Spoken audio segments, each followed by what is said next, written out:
there in the room. I was there when her vagina opened. We were all there, her mother, her husband, and I, and the nurse from the Ukraine, with her whole hand up there in her vagina, feeling, turning with her rubber glove as she talked casually to us, like she was turning on a loaded faucet.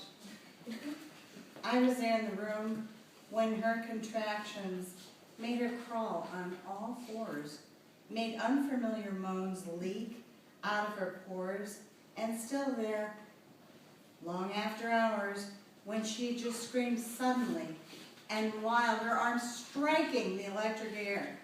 I was there when her vagina changed from a shy hole to an archaeological tunnel, a sacred vessel, a Venetian canal, a deep well with a tiny stuck child inside, waiting to be rescued. I saw the colors of her vagina. They changed. Saw the bruised, broken blue, the blistering tomato red, the gray pink, the dark. Saw the blood like perspiration along the edges. Saw the yellow, white liquid, the shit, the clots, pushing out all her holes, pushing harder and harder. Saw through the hole the baby's head, scratches of black hair. Saw it just there beyond the bone, the hard, round memory, as the nurse from the Ukraine kept turning and turning her slippery hand.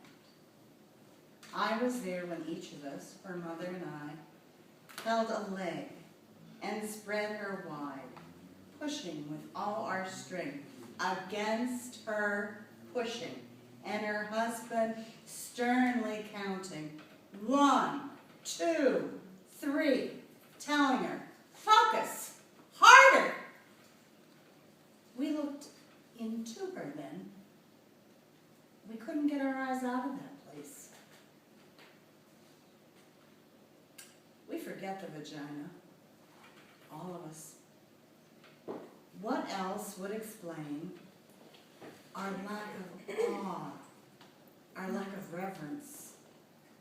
I was there when the doctor reached in with Alice in Wonderland spoons, and there, as her vagina became a wide, operatic mouth, singing with all its strength, first the little head, then the gray floppy arm, then the fast swimming body, swimming quickly into our weeping arms.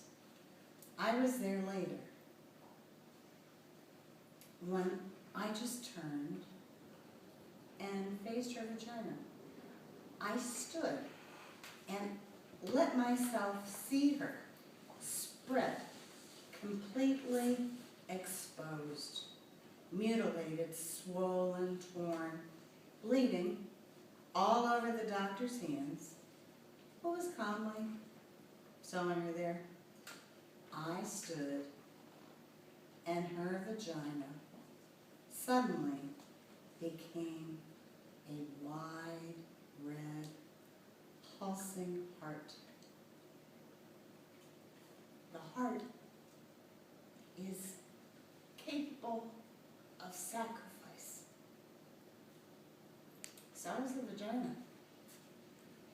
The heart is able to forgive and repair.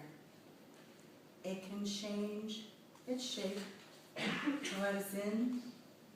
It can expand to let us out. So can the vagina. It can ache for us and stretch for us and die for us and bleed us into this difficult, wondrous world. I was there in the room. I remember.